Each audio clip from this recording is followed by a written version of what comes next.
Career high for you tonight. How'd that first half feel, especially with 18 and just 20 minutes of play? I mean, it obviously feels good, I think.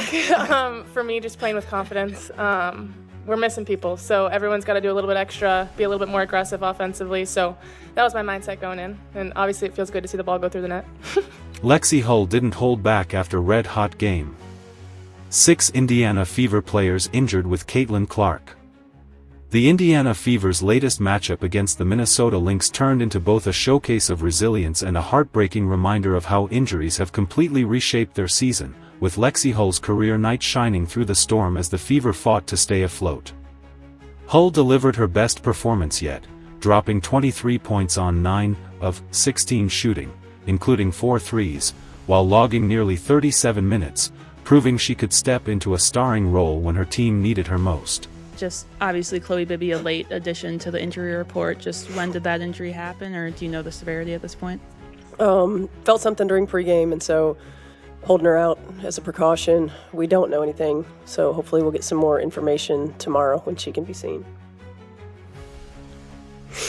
Had she been dealing with any soreness or anything like that in previous days, the week leading up to tonight? Yeah, I think everybody's dealing with soreness at this point in the year. But yeah, I had been dealing with a little bit of knee soreness, and again, just want to make sure that we're cautious and figure out what's going on before she gets out there. From the opening tip, Hull played with confidence, cutting hard, sprinting through lanes, and refusing to be passive, scoring 18 points by halftime and carrying much of Indiana's offense.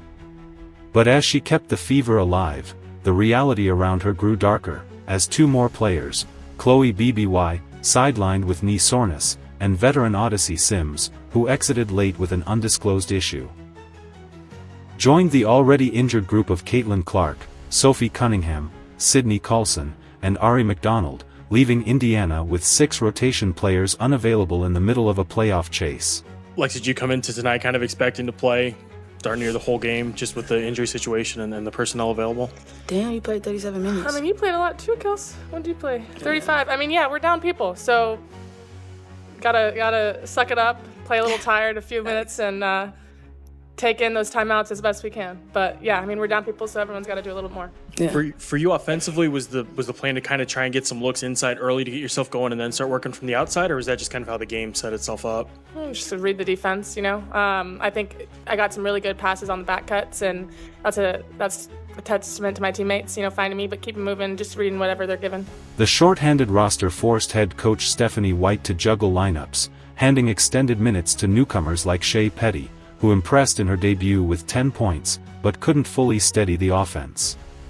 Kelsey Mitchell again proved to be the heart of the team, scoring 27 points while honored by her teammates pregame with MVP Kelsey shirts, and Aaliyah Boston fought hard in the paint with 15 points and 6 boards, but the cracks were exposed after halftime.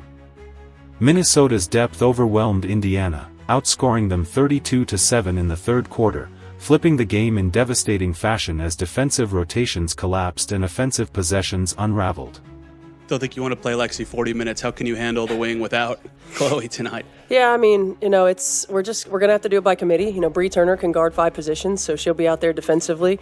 We've got to try to manipulate lineups a little bit more to figure out who we can stretch the floor with. So probably on the floor at the same time as DiDi in a lot of things that we do. But again, if it's not going to be space in the floor in the half court, we've got to be able to get our defense to create some offensive transition opportunities. That doesn't always have to be steals for scores, but we've got to get missed shots that allow us to get out, run out, and try to create some things in transition. Fans have grown frustrated with the recurring pattern of strong first halves followed by collapses after the break, questioning whether White's game adjustments are too slow or if the injuries have simply broken this roster beyond repair.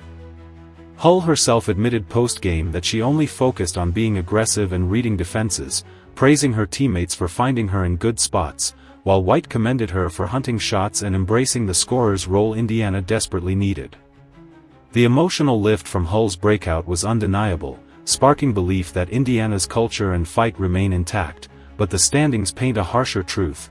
The Fever sit narrowly above the playoff cut line, with every loss shrinking their margin for error. As Indiana prepares to face Minnesota again, the pressure is higher than ever.